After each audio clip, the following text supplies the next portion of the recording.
The man erased the date on the check and changed it to the current day. Then he carefully cut out the name of the original owner and glued it onto the check. Now he had a fake check. But when he tried to cash it at the bank, the cashier immediately knew it was fake. Even though the man tried to look poor and sad, he couldn't get even $5. Feeling defeated, he walked down the street and saw a group of pilots. The pilots wore sharp uniforms, walked with style, and were surrounded by beautiful flight attendants. Even kids came up to ask for autographs.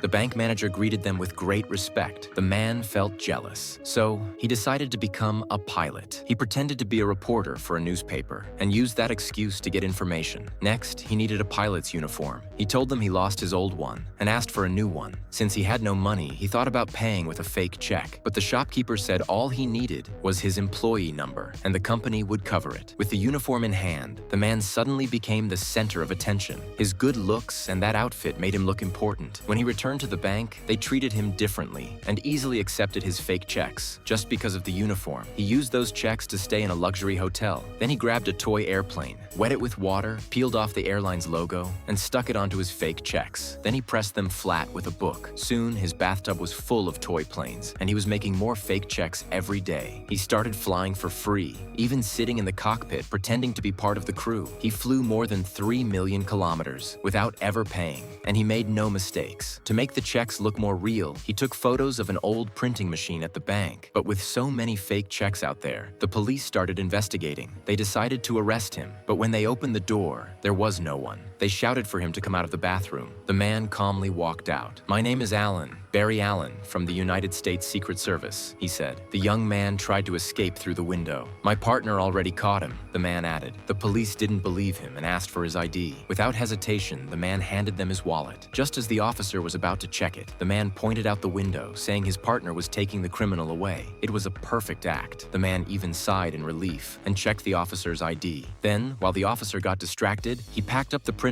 and headed toward the door. Suddenly, the officer called out to him. The man turned around, nervous. "Well, keep it for me. I trust you," said the officer. The officer opened the wallet and noticed something strange. It was full of labels, but no ID. He quickly looked out the window and saw the man running away in fear.